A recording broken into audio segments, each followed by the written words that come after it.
Hello मेरे प्यारे बच्चों, कैसे हैं आप सब? उम्मीद है आप सभी स्वस्थ होंगे, मस्त होंगे और अपनी पढ़ाई कर रहे होंगे। आपका एक बार फिर स्वागत है आपके अपने चैनल ताज सर हिंदी वाले गुरुजी पर। आज हम फिर उपस्थित हैं आपके समक्ष एक शानदार विषय, शानदार टॉपिक को लेकर, जिसका नाम है प्यारे बच्चे हिरोशिमा। हमने अज्ञे जी द्वारा लिखित उनके पहले शीर्षक मैंने आहुति बनकर देखा को बहुत अच्छे तरीके से पढ़ लिया है। जिस मेरे प्यारे बच्चे ने वीडियो को नहीं देखा है जाकर के देख ले। मैंने आहुति बनकर देखा बहुत अच्छे तरीके से हमने पढ़ भी लिया है, सभी प्रश्नों को हल भी कर लिया है। उसी क्रम में आज हम अज्ञे जी के दूसरे शीर्षक, जिसका नाम है हिरोशिमा, इसको पढ़ेंगे और इसके संपूर्ण पद्यांश को पढ़ेंगे और दिए गए प्रश्नों को हल करेंगे। ये वीडियो आपके लिए अत्यंत महत्वपूर्ण है, तो पूरा वीडियो जरूर देखें प्यारे बच्चे। चैनल पे नए हैं तो चैनल को सब्सक्राइब कर दें। तो आइए शुरू करते हैं आज के टॉपिक हिरोशिमा को। हिरोशिमा को शुरू करने से पहले मैं थोड़ा सा इस बारे में आपको बताना चाहूंगा प्यारे बच्चे कि हिरोशिमा है क्या। तो हिरोशिमा एक जापान का नगर है। जापान का एक नगर है। द्वितीय विश्व युद्ध जब चल रहा था तब 6 अगस्त 1945 ईस्वी में अमेरिका ने जापान के इस हिरोशिमा शहर पर परमाणु बम गिराया था, जिससे भीषण तबाही हुई थी। हजारों की संख्या में लोग मर गए थे। तो उसी विभीषिका को, उसी परमाणु बम गिराए जाने पर जो हाहाकार मचा था, लोग मरे थे, उस पर अपनी पीड़ा को प्रकट किया है अज्ञे जी ने। उस दृश्य को इन पंक्तियों के माध्यम से खींचा है कि कैसी स्थिति वहां पर हुई थी। तो बहुत ही दयनीय और बहुत दर्दनाक स्थिति थी उस समय। उसी का चित्र यहाँ पर खींचा है, बड़ा मार्मिक वर्णन किया है। इसके बाद अमेरिका ने और भी बम गिराया था जापान पर, नागासाकी शहर पर, जिसके बाद फिर जापान ने आत्मसमर्पण कर दिया था। परमाणु बम बड़ा घातक होता है, बड़ा हानिकारक होता है। तो आइए इस पाठ को हम शुरू करते हैं। इस पाठ में परमाणु बम गिरने के बाद जो उत्पन्न भीषण हाहाकार था, उसी के बारे में हम पढ़ेंगे। तो हिरोशिमा का जो पहला पद्यांश है प्यारे बच्चे, वो आपके सामने है। आप देख सकते हैं कि ये पहला पद्यांश है, इसको हम पढ़ेंगे और इसके प्रश्नों को हल करेंगे। और आप देख सकते हैं 2025 के पेपर में आया हुआ है, तो इसको आप महत्वपूर्ण आईएमपी कर लेंगे, क्योंकि ये पेपर में आ सकता है, इग्नोर नहीं करेंगे प्यारे बच्चे। और ये हिरोशिमा का दूसरा पद्यांश है, आप देख सकते हैं, ये भी अत्यंत महत्वपूर्ण है, क्योंकि ये 19 में आया, 2 पेपर में, फिर 22 में आया, 23 में आया, 25 में आया। तो इसको आप MIMP कर लीजिए, यानी मोस्ट इम्पोर्टेंट कर लीजिए। इसको भी हम पढ़ेंगे और इसके जो नीचे दिए गए प्रश्न हैं, इन प्रश्नों को भी हम ठीक तरीके से हल करेंगे प्यारे बच्चे। ठीक है, तो ये हिरोशिमा भी आपके लिए आईएमपी है, इसको भी आप अच्छे तरीके से पढ़ेंगे। तो प्यारे बच्चे, अब मैं सभी शब्दों का आपको सरल अर्थ बताऊंगा। आप सभी जो है, चाहे पेन से अपनी किताब पर लिख लें और चाहे कॉपी से अपने पेन पर लिख लें। तो आइए शुरू करते हैं। एक बार मैं पढ़ देता हूँ, फिर सरल अर्थ बताता हूँ। छायाएं मानो जन की नहीं मिटी, लंबी हो कर मानो ही सब भाप हो गए। छायाएं तो लिखी, छायाएं तो अभी लिखी हैं, झुलसी हुई पत्थरों पर। उजड़ी सड़कों की गज पर मानव का रचा हुआ सूरज मानव को भाप बनाकर सोख गया। पत्थर पर लिखी हुई यह जली हुई छाया मानव की साखी है। तो हमने पढ़कर सुना दिया आपको। अब आइए लिखते हैं। तो छायाएं मतलब ऐसे ही रहेगा, इसमें कोई परिवर्तन नहीं करना है प्यारे बच्चे। छाया मतलब परछाई की बात की जा रही है, तो छाया वैसे ही अच्छा शब्द है, तो रहने देंगे। मानव भी मतलब मनुष्य होता है, जन मतलब भी मनुष्य होता है, तो यहाँ लिख लेंगे मनुष्यों की। मनुष्यों की, ठीक है, कि ऐसे रहेगा, इसमें कोई परिवर्तन नहीं करना है। नहीं मिटी ऐसे ही रहेगा, इसमें कोई परिवर्तन नहीं। लंबी होकर, तो जो होकर लिखा है तो इसको भी ऐसे कर लेंगे, लेकिन आप यहाँ ध्यान देंगे, यहाँ आपका पुनरोक्त प्रकाश अलंकार है, अगर अलंकार पूछेगा तो आप बता लीजिए। तो लंबी ऐसे रहेगा, होकर, तो आप मिला देंगे होकर, या होकर भी आप कह सकते हैं। मानो ही ऐसे रहेगा, सब मतलब सभी, सब मतलब सभी। भाप हो गए, इसका एक अर्थ तो यही रहेगा, भाप हो गए, और एक अर्थ आप लिख लीजिएगा जलकर राख हो गए, जलकर राख हो गए, ठीक है। छायाएं ऐसे ही रहेगा, छायाएं, या मनुष्य की छायाएं, इसे तो लिख लीजिए मनुष्य की छायाएं, तो ऐसे रहेगा। अभी मतलब अभी ऐसे रहेगा। लिखी मतलब लिखी हुई हैं, लिखी हुई अंकित हैं। झुलसे को आप झुलसा भी कह सकते हैं, जला हुआ कह सकते हैं, तो झुलसे हुए कह देंगे, कोई दिक्कत नहीं। पत्थरों पर ऐसे ही रहेगा, पत्थरों पर मतलब पत्थरों के ऊपर, पत्थरों के ऊपर, ठीक है। उजड़ी, उजड़ी ऐसे ही रहेगा, इसमें कोई परिवर्तन नहीं करना है। सड़कों की ऐसे ही रहेगा, इसमें कोई परिवर्तन नहीं। गच माने बेटा देख लीजिए आप लोग क्या क्या होता है। गच माने चाहे आप फर्श लिख लीजिए, चाहे फर्श लिख लीजिए, और चाहे इसका एक अर्थ होता है सतह है, ठीक है। सतह, सतह की बात की जा रही है।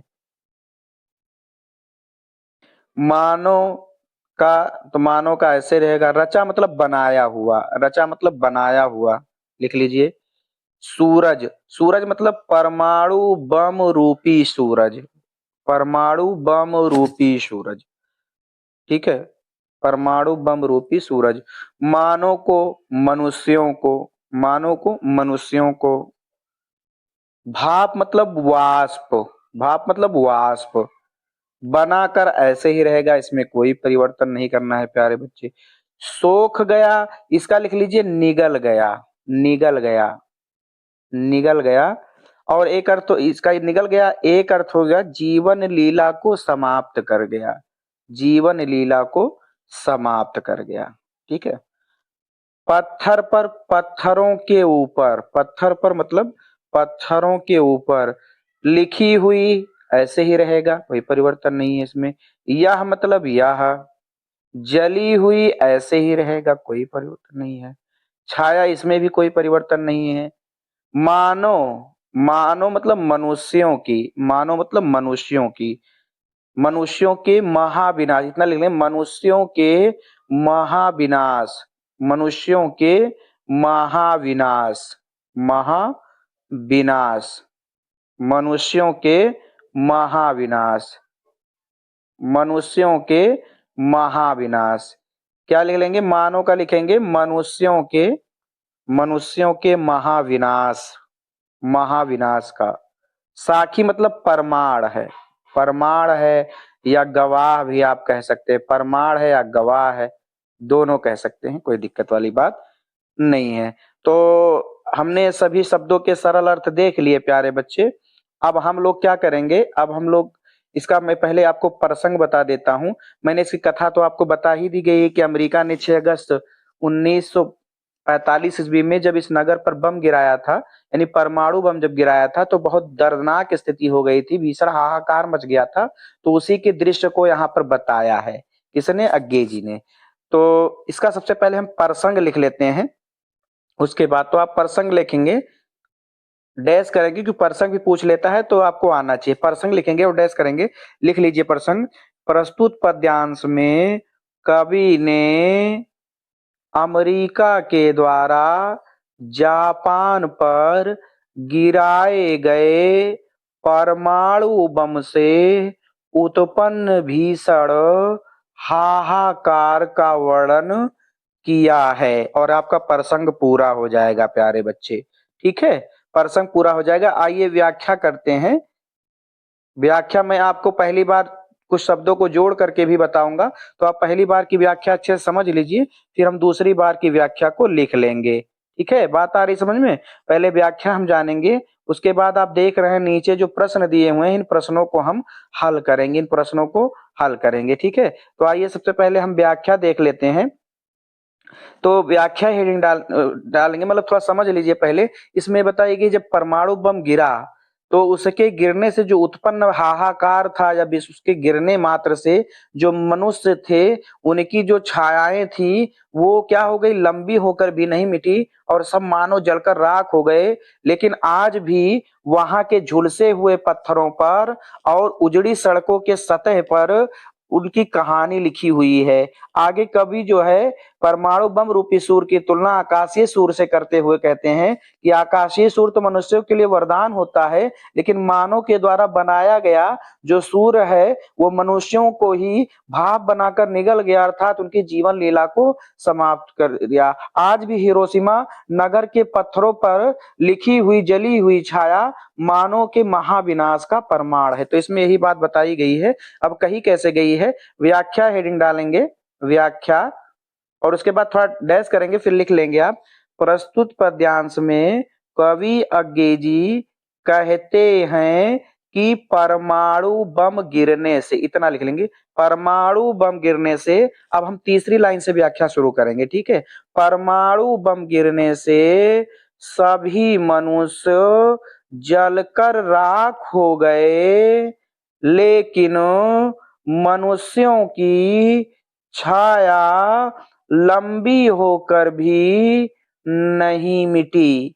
फिर समझ लीजिए, व्याख्या डालेंगे और लिखेंगे प्रस्तुत पद्यांश में अज्ञे जी कहते हैं कि परमाणु बम गिरने से, परमाणु बम गिरने से सभी मनुष्य भाप हो गए, अर्थात जलकर राख हो गए, लेकिन मनुष्यों की छायाएं लंबी होकर भी नहीं मिटी, लंबी होकर भी नहीं मिटी।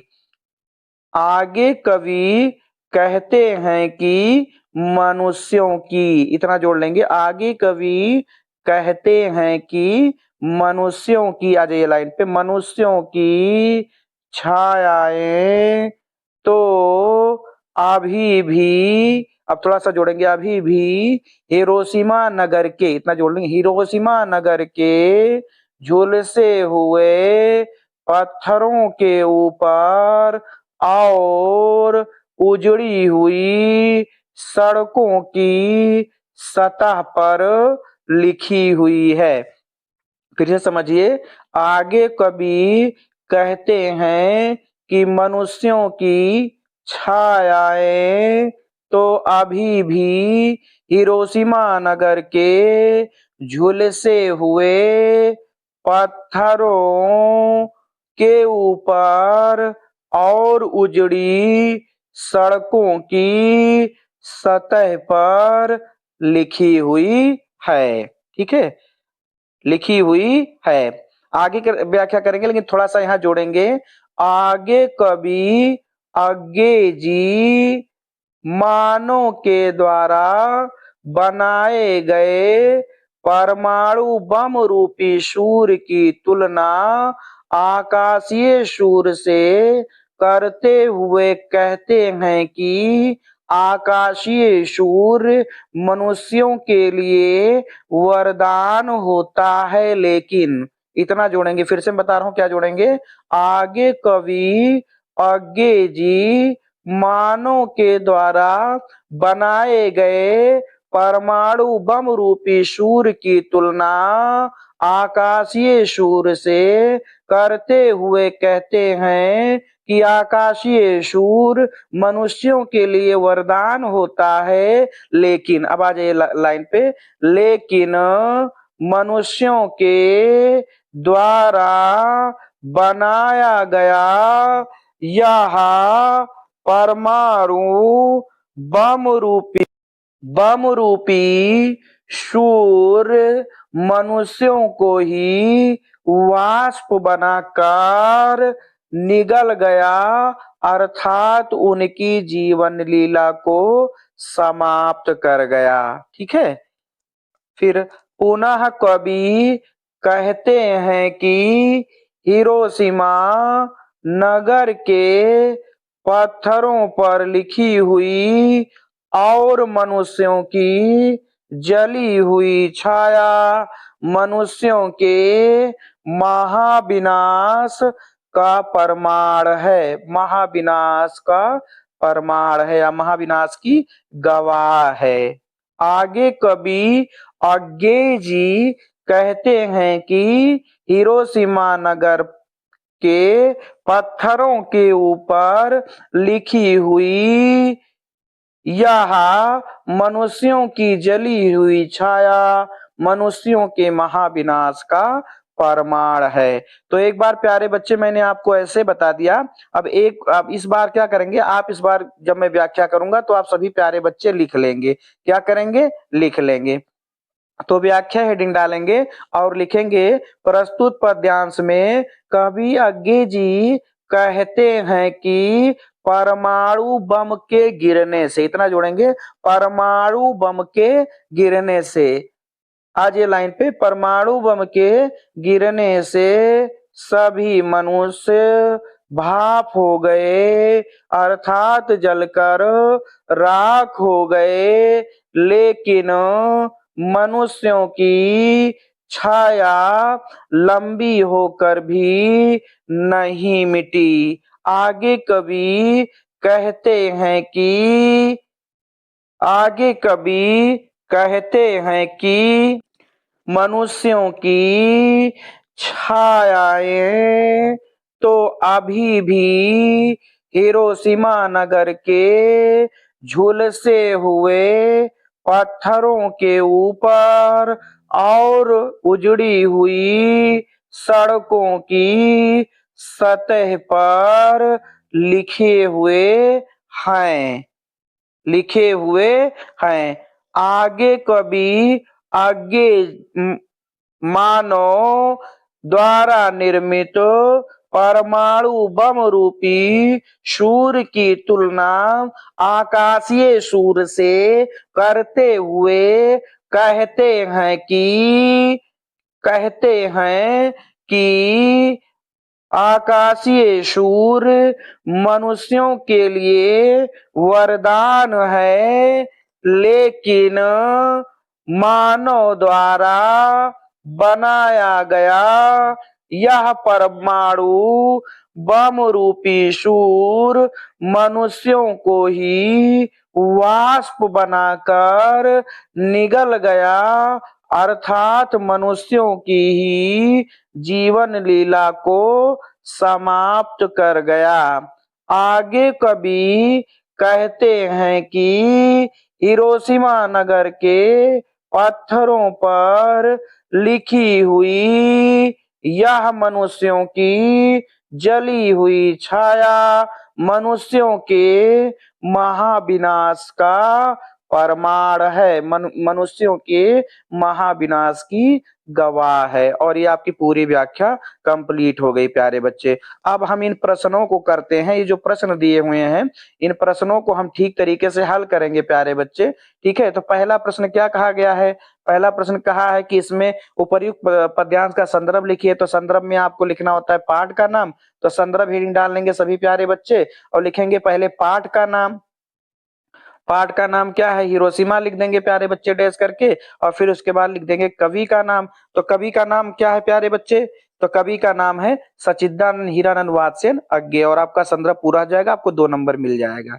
ठीक है, अब इसमें देखिए दूसरा प्रश्न पूछा गया कि प्रस्तुत कविता में किस घटना का संकेत है। तो आपको बताना पड़ेगा कि प्रस्तुत कविता में अमेरिका के द्वारा जापान पर 6 अगस्त 1945 में गिराए गए परमाणु बम की घटना का संकेत है, जिसमें हजारों लोग मारे गए। इतना आप लिख देंगे तो आपको 2 नंबर मिल जाएगा। ठीक है, इतना आपको लिखना पड़ेगा, 2 नंबर मिल जाएगा। आगे देखिए कहा गया कि मानव का रचा हुआ सूरज किसे कहा गया है, यानी मानव के द्वारा बनाया गया सूरज किसे कहा गया। तो आपको यहाँ लिखना पड़ेगा कि मानव के द्वारा बनाया गया सूरज परमाणु बम को कहा गया है, परमाणु बम को कहा गया है। या ऐसे भी लिख सकते हैं, या लिख सकते हैं अमेरिका द्वारा गिराए गए परमाणु बम को कहा गया है। यानी मानव के द्वारा रचा हुआ सूरज अमेरिका के द्वारा जापान पर गिराए गए परमाणु बम को कहा गया है। ऐसे आप लिख देंगे तो 2 नंबर आपका और पक्का हो जाएगा। आगे कहा गया है कि मनुष्यों की जो छायाएं लंबी होकर क्यों नहीं मिटी, तो आप बताइए क्यों नहीं मिटी भाई। तो आप देख सकते हैं प्यारे बच्चे, इसका जो जवाब है वो आप यहाँ पाएंगे। आते हैं थोड़ा ऊपर, आप देखेंगे आपको लिखना पड़ेगा कि मनुष्य की छायाएं लंबी होकर इसलिए नहीं मिटी क्योंकि क्योंकि मनुष्य की छायाएं अभी भी हिरोशिमा नगर के झुलसे हुए पत्थरों और सड़कों की उजड़ी हुई सतह पर लिखी हुई है। इतना लिख देंगे प्यारे बच्चे तो आपका जो ये उत्तर है वो पूरा हो जाएगा और आपको 2 नंबर मिल जाएगा। आगे पूछा गया है गच और साखी का अर्थ बताइए। तो गच मतलब सतह होता है, सतह, या इसी को आप दरार लिख सकते हैं, दरार, या फर्श लिख सकते हैं। और साखी का आप लिख सकते हैं परमाण, परमाण और गवाह, परमाण और गवाह लिख देंगे प्यारे बच्चे। ठीक है, तो इस प्रकार ये हमने पूरा पद्यांश देख लिया, बड़ी आसानी से जान लिया है। अब इस पद्यांश संबंधित और भी प्रश्न आ जाते हैं तो मैं उनको भी आपको बता दे रहा हूं। ठीक है, तो आप देख सकते हैं प्यारे बच्चे कि ये जो पद्यांश इधर दिया हुआ है ऐसे भी करके आ सकता है, उसी में से है। तो इसके बारे में भी हम थोड़ा सा देख लेते हैं, जान लेते हैं। ठीक है, तो ये हमने पूरा देख लिया था। अब उसके बाद हम देखिए नीचे के संदर्भ तो हम कर ही ले जाएंगे, और यह पद्यांश के कवि कविता का नाम तो ये हमने कर ही लिया है। अब एक चीज इसमें दी हुई रेखांकित अंश की व्याख्या करिए, जो उस पद्यांश में जो हमने किया उसमें नहीं था प्यारे बच्चे।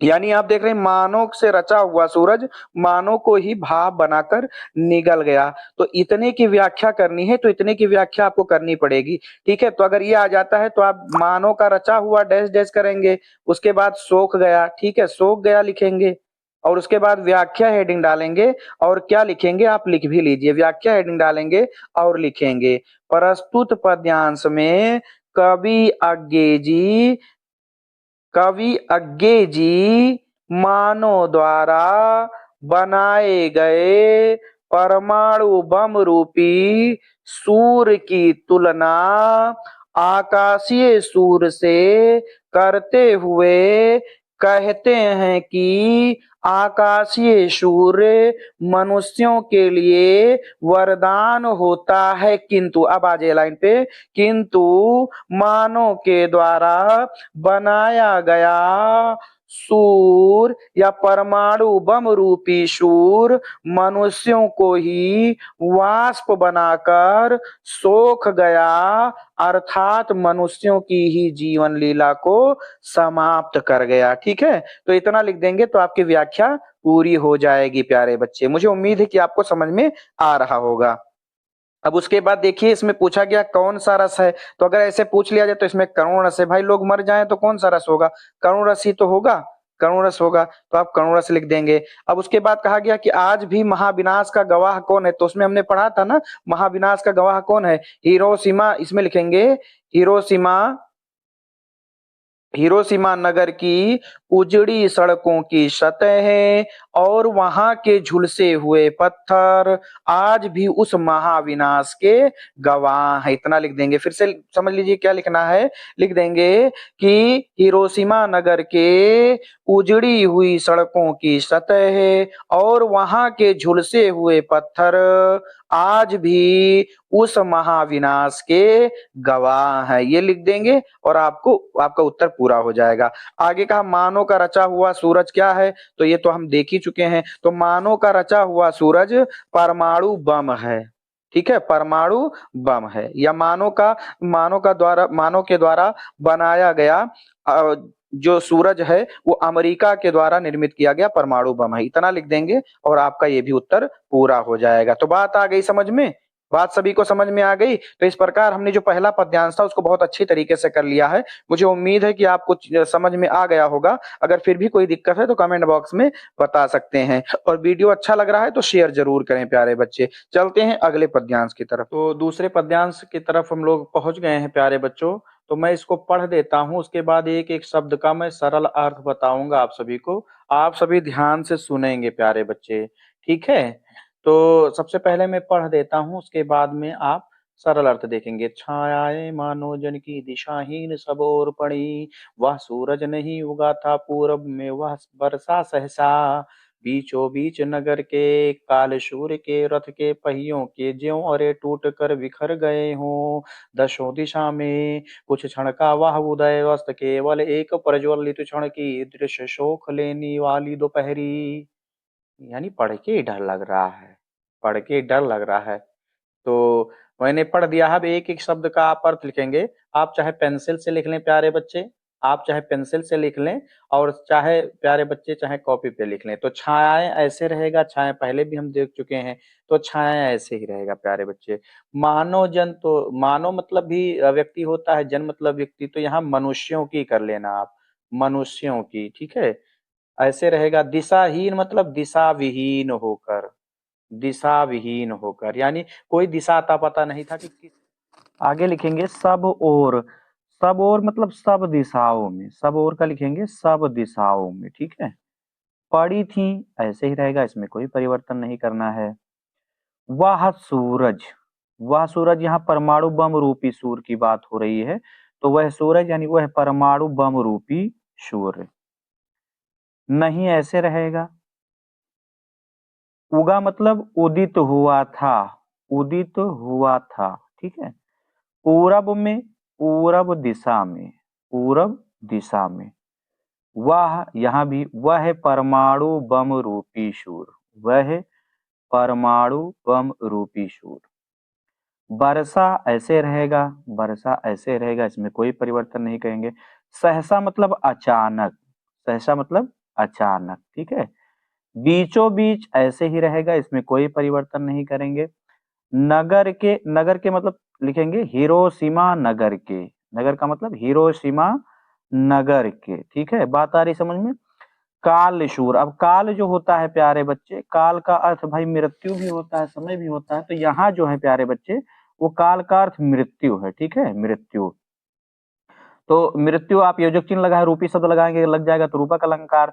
तो क्या हो जाएगा, काल सूर का मतलब हो जाएगा मृत्यु रूपी सूर, मृत्यु रूपी सूर।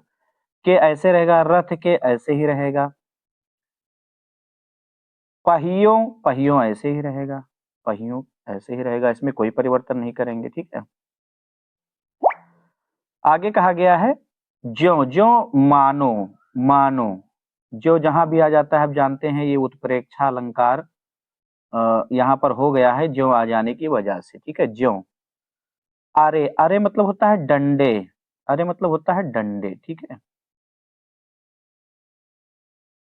अरे मतलब क्या होता है प्यारे बच्चे, डंडे। आप देख रहे हैं कि जैसे जो रथ का पहिया होता है वो बना होता है, तो उसमें बीच में लगा होता है, फिर डंडे होते हैं ना इस तरीके से।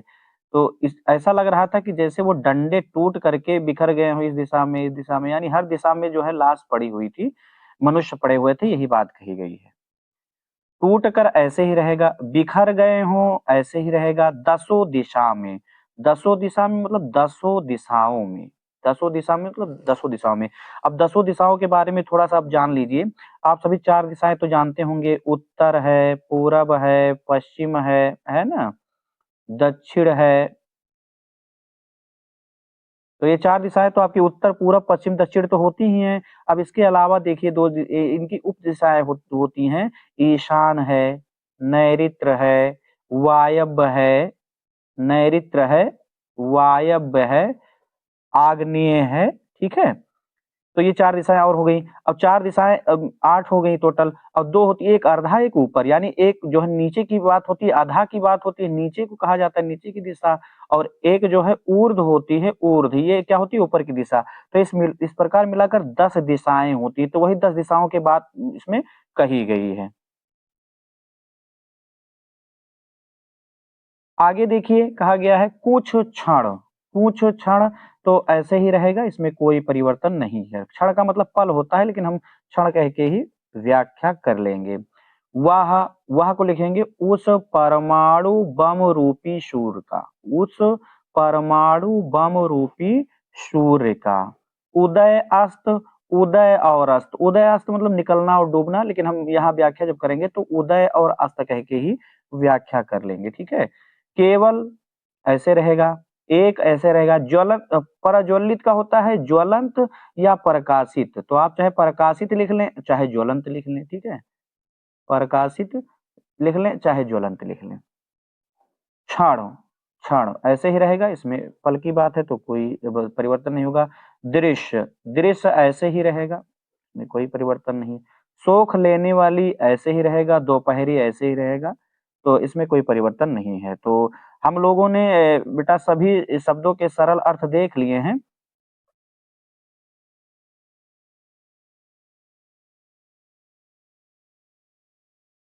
अब मैं इसका प्रसंग आपको थोड़ा-सा बता दे रहा हूँ, उसके बाद हम इसके संदर्भ पे चलेंगे। तो प्रसंग सभी बच्चे हेडिंग डालेंगे और लिख लेंगे। इससे पहले जो हमने प्रसंग लिखा था पहले पद्यांश में, वही प्रसंग सेम यहाँ भी रहेगा, लिख लीजिए आप। प्रस्तुत पद्यांश में कवि ने अमेरिका के द्वारा जापान पर गिराए गए परमाणु बम से उत्पन्न हाहाकार का वर्णन किया है, और ये आपका प्रसंग हो जाएगा, ठीक है, ये आपका प्रसंग कंप्लीट हो जाएगा। अब थोड़ा व्याख्या करेंगे, तो व्याख्या के बारे में थोड़ा हम समझेंगे, उसके बाद व्याख्या करेंगे। सभी प्यारे बच्चे ध्यान देंगे इस बात पर, व्याख्या हम कैसे करेंगे। व्याख्या करने से पहले थोड़ा सा समझ लीजिए। तो इस जो पद्यांश में बात कही गई है कि भाई मानव की जो छाया होती है जब सूरज निकलता है तो एक किसी दिशा में दिखाई पड़ती है, लेकिन जब उस दिन सूरज चौक पर निकला, जब उस दिन नगर के बीचों बीच निकला, चौक पर निकला, तो स्थिति ऐसी थी कि मनुष्य की छाया दिशा विहीन होकर चारों तरफ पड़ी हुई थी, और वो सूरज जो था वो पूरब से नहीं निकला था, बल्कि वो नगर के बीचों बीच उदित हुआ था, बरसा था, जिसको देखकर ऐसा लग रहा था कि मानो जो मृत्यु रूपी सूर है उसके रथ के पहियों के डंडे टूटकर दसों दिशाओं में बिखर गए हों, और वह जो परमाणु बम रूपी सूर था वो कुछ क्षण के लिए ही उदय और अस्त हुआ था, लेकिन वह एक क्षण जो प्रकाशित दोपहरी के समान दृश्य को सोख लेने वाली थी, अर्थात सब कुछ जलाकर राख कर देने वाली थी। तो इसमें यही बात बताई गई है। तो व्याख्या से पहले आप थोड़ा सा जोड़ करके लिखेंगे, मैं बोल दे रहा हूं, आप सब लिख लें व्याख्या। तो व्याख्या हेडिंग डालेंगे और लिख लेंगे। प्रस्तुत पद्यांश में कवि अंग्रेजी अमेरिका के द्वारा जापान के हिरोशिमा शहर पर परमाणु बम के गिराए जाने पर उत्पन्न हाहाकार का वर्णन करते हुए कहते हैं कि रोज की तरह आज भी मनुष्य की छाया पृथ्वी पर बनी थी, लेकिन आज, ठीक है, इतना आपको अपने तरफ से पहले जोड़ के लिखना पड़ेगा। उसके बाद फिर से एक बार बोल रहा हूँ, ध्यान से सुन लेंगे। व्याख्या हेडिंग डालेंगे सभी प्यारे बच्चे, व्याख्या हेडिंग डालेंगे और लिख लेंगे, क्योंकि अगर आप ये लिखे रहेंगे तभी आपको व्याख्या समझ में आएगी। तो व्याख्या हेडिंग डालेंगे और लिख लेंगे। प्रस्तुत पद्यांश में कवि अंग्रेजी अमेरिका द्वारा जापान के हिरोशिमा शहर पर परमाणु बम गिराए जाने के कारण उत्पन्न हाहाकार का वर्णन करते हुए कहते हैं कि रोज की तरह आज भी मनुष्य की छाया पृथ्वी पर बनी हुई थी, लेकिन आज, लेकिन आज, अब आ जाइए लाइन पे, लेकिन आज मनुष्यों की छाया दिशाहीन होकर सभी ओर पड़ी हुई थी, दिशाहीन होकर पड़ी हुई थी। वह सूरज, वह सूरज आज पूरब से नहीं उदित हुआ था, बल्कि वह परमाणु बम रूपी सूर अचानक हिरोशिमा नगर के बीचों बीच बरस गया था। फिर से समझिए, ठीक है, यहां तक फिर से समझ लीजिए। लेकिन आज, लेकिन आज मनुष्यों की छाया दिशा विहीन होकर सभी दिशाओं में पड़ी थी। वह सूरज आज पूरब से उदित नहीं हुआ था, वह परमाणु बम रूपी सूर आज हिरोशिमा नगर के बीचों बीच अचानक बरस गया था। बरस गया था। अब थोड़ा सा यहाँ जोड़ेंगे, इस दृश्य को देखकर ऐसा लग रहा था। इतना जोड़ेंगे, इस दृश्य को देखकर ऐसा लग रहा था, आज ये लाइन पे लग रहा था मानो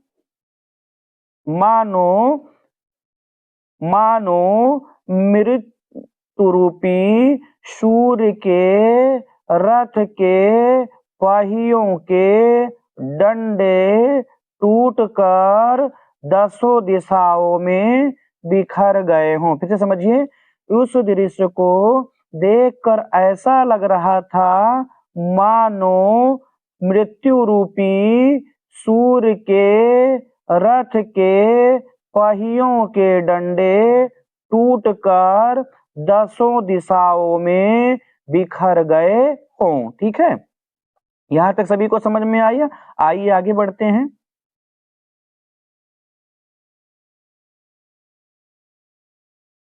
आगे देखिए, यहाँ तक हम कर चुके हैं। अब कुछ क्षण से जो यहाँ तक है, कुछ क्षण का वह उदयास्त केवल एक क्षण की प्रज्वलित क्षण दृश्य सोख लेने वाली दोपहरी। तो इसमें से थोड़ा जोड़ना पड़ेगा, आप ध्यान दीजिएगा क्या जोड़ना है। आगे कवि आगे जी उस परमाणु बम रूपी सूर्य की तुलना आकाशीय सूर्य से करते हुए कहते हैं कि, इतना जोड़ना पड़ेगा। क्या जोड़ना पड़ेगा? आगे कवि आगे जी उस परमाणु बम रूपी सूर्य की तुलना आकाशीय सूर्य से करते हुए कहते हैं कि वह परमाणु बम रूपी सूर्य कुछ क्षण के लिए उदित और अस्त हुआ था, लेकिन वह केवल एक क्षण के लिए प्रकाशित दोपहरी दृश्य को सोख लेने वाली थी, अर्थात सब कुछ जलाकर राख कर देने वाली थी। फिर से समझिए, आगे कवि आगे जी उस परमाणु बम रूपी सूर्य की तुलना आकाशीय सूर्य से करते हुए कहते हैं कि उस परमाणु बम रूपी सूर्य का उदय और अस्त कुछ क्षण के लिए था, लेकिन वह केवल एक क्षण के लिए प्रकाशित दोपहरी दृश्य को सोख लेने वाली थी, अर्थात सब कुछ जलाकर राख कर देने वाली थी। तो मैंने पूरी व्याख्या कर दी है। अब एक बार मैं फिर से व्याख्या कर रहा हूँ, सभी प्यारे बच्चे ध्यान से सुनेंगे, और इस बार अगर आपने नहीं लिखा है तो लिख भी लेंगे। ठीक है, तो व्याख्या हेडिंग डालेंगे। इस बार मैं रुकूंगा नहीं, डायरेक्ट व्याख्या करता चला जाऊंगा। तो आप व्याख्या हेडिंग डालेंगे और लिख लेंगे। ठीक है, व्याख्या हेडिंग डालेंगे और डैश करके लिखेंगे। प्रस्तुत पद्यांश में कवि अज्ञे जी अमेरिका के द्वारा जापान के हिरोशिमा शहर पर परमाणु बम गिराए जाने पर उत्पन्न हाहाकार का वर्णन करते हुए कहते हैं कि रोज की तरह आज भी मानव की या मनुष्य की छाया पृथ्वी पर बनी हुई थी, लेकिन आज मनुष्यों की छाया दिशाहीन होकर सभी दिशाओं में पड़ी हुई थी। वह सूरज आज पूरब से उदित नहीं हुआ था। वह परमाणु बम रूपी सूर्य आज अचानक हिरोशिमा नगर के बीचों बीच बरस गया था। उस दृश्य को देखकर ऐसा लग रहा था मानो मृत्यु रूपी सूर्य के रथ के पहियों के डंडे टूटकर दसों दिशाओं में बिखर गए हों।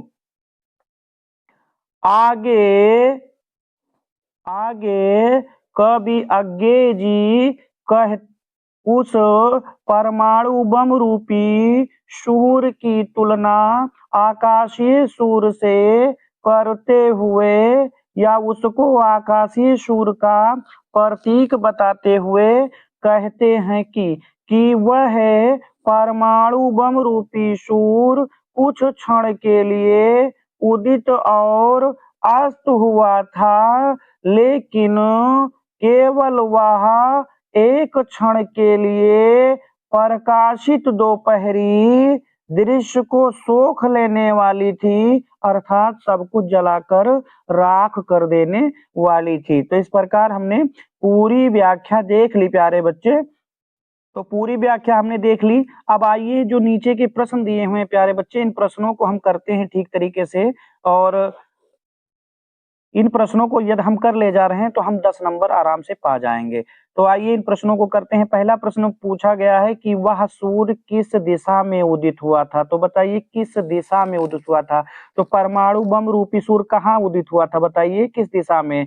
तो आपको यहाँ लिखना पड़ेगा, वह सूर्य हिरोशिमा नगर के बीचों बीच उदित हुआ था। कहाँ हुआ था, हिरोशिमा नगर के बीचों बीच, ठीक है, उदित हुआ था, इतना लिख देंगे। हिरोशिमा नगर के बीचों बीच अर्थात चौक पर उदित हुआ था, तो आपको 2 नंबर मिल जाएगा। अगला प्रश्न पूछा गया कि 10 दिशाएं कौन सी है। तो लिख लीजिए प्यारे बच्चों, मैं बोल रहा हूं, मैंने हालांकि आपको बता भी दिया है, लेकिन एक बार फिर से बोल रहा हूं, आप लिख लीजिए। देखिए 10 दिशाएं निम्न है। आप नंबरिंग डाल के लिख लेंगे। 1 नंबर उत्तर, 2 नंबर दक्षिण, 3 पश्चिम, 4 पूरब, और 5वां लिखिए आग्नेय, 6ठा लिखिए ईशान, 7वां लिखिए वायव्य, 8वां लिखिए नैऋत्य, 9वां लिखिए अधा, और 10वां लिखिए ऊर्ध्व। ठीक है, ये 10 दिशाएं आपकी हो गई, तो 2 नंबर आपको मिल जाएगा। आगे पूछा गया तीसरे नंबर में कि काल सूर्य के रथ के में कौन सा अलंकार है। तो मैंने जब इसको बताया था तो कैसा बताया, मृत्यु रूपी सूर्य बताया था। तो जहां रूपी शब्द लग जाए वहां कौन सा अलंकार होता है प्यारे बच्चे, रूपक अलंकार होता है। तो इसमें कौन सा अलंकार है, रूपक अलंकार है। अगला कहा गया है कि रेखांकित अंश की व्याख्या कीजिए। तो आप देख सकते हैं रेखांकित केवल से लेके यहाँ तक रेखांकित दिया हुआ है। तो हम लोग जानते हैं कि व्याख्या करने से पहले हम क्या करते हैं, जहां से जहां तक की व्याख्या करनी होती है उसका पहले का 2 शब्द तो केवल एक प्रज्वलित लिख लेंगे, डैश डैश करेंगे, उसके बाद सोख लेने वाली दोपहरी लिख देंगे। क्या लिख देंगे, सोख लेने वाली दोपहरी लिख देंगे प्यारे बच्चे, और उसके बाद व्याख्या हेडिंग डालेंगे और लिखेंगे। मैं बोल रहा हूँ, आप लोग लिख लेंगे, व्याख्या हेडिंग डालेंगे, लिख लेंगे प्रस्तुत अंश में कवि अज्ञे जी उस परमाणु बम रूपी सूर्य को सूर्य का प्रतीक बताते हुए कहते हैं कि उस परमाणु बम रूपी सूर्य का उदय और अस्त कुछ क्षण के लिए था, लेकिन केवल वह एक क्षण के लिए प्रकाशित दोपहरी दृश्य को सोख लेने वाली थी, अर्थात सब कुछ जलाकर राख कर देने वाली थी। और आपकी व्याख्या पूरी हो जाएगी प्यारे बच्चे, ठीक है। तो ये भी हमने कर लिया। अब इस पूछा गया 5वां प्रश्न कि इस पद्यांश के पाठ हम रचयिता का नाम बताइए। तो पाठ का नाम क्या है, हिरोशिमा है। पाठ का नाम क्या है, हिरोशिमा है। और रचयिता कौन है, तो सच्चिदानंद हीरानंद वात्स्यन अज्ञे लिख लीजिए। तो ये भी आपका प्रश्न कंप्लीट हो जाएगा। अगला पूछा गया कि मानव जन की छाएं किस दिशा में पड़ी थी। तो बताओ किस दिशा में पड़ी हुई थी। तो दिशा विहीन होकर, ठीक है, इसमें लिखेंगे मानव जन की छाएं दिशा विहीन होकर 10 दिशाओं में पड़ी थी, ठीक है, दिशा विहीन होकर पड़ी थी, अर्थात 10 दिशाओं में पड़ी हुई थी। बात आ गई समझ में। इसमें लिखना पड़ेगा आपको, मनुष्यों की छाएं दिशा विहीन होकर अर्थात 10 दिशाओं में पड़ी हुई थी, तो आपको 2 नंबर मिल जाएगा। तो इस प्रकार आपने देखा प्यारे बच्चे कितनी सरलता से हम लोगों ने इस पूरे प्रश्न को सॉल्व कर लिया है। बड़ी आसानी के साथ पूरे प्रश्न को हम लोगों ने देख लिया है। अब कुछ प्रश्न इससे संबंधित और भी आपको मिल जाते हैं, तो मैं उनको भी करा देता हूं ताकि आपको दिक्कत ना रहे। तो इतना अगर आप पढ़े रहेंगे तो बाकी भी प्रश्न आप कर ले जाएंगे, ठीक है। बात आ रही सभी को समझ में, सभी प्यारे बच्चे समझ रहे हैं। बेटा अगर आपको सब कुछ समझ में आ रहा है चैनल को शेयर जरूर कर देंगे सभी प्यारे बच्चे। आइए कुछ प्रश्न और जो बच गए हैं उसको भी कर लेते हैं। कुछ और प्रश्न दिए हुए हैं प्यारे बच्चे, इनको हम देख लेते हैं। वह सूर्य किस दिशा में उदित हुआ था, तो ये तो शायद कर चुके हैं। 10 दिशा में कौन सी, ये भी कर चुके हैं।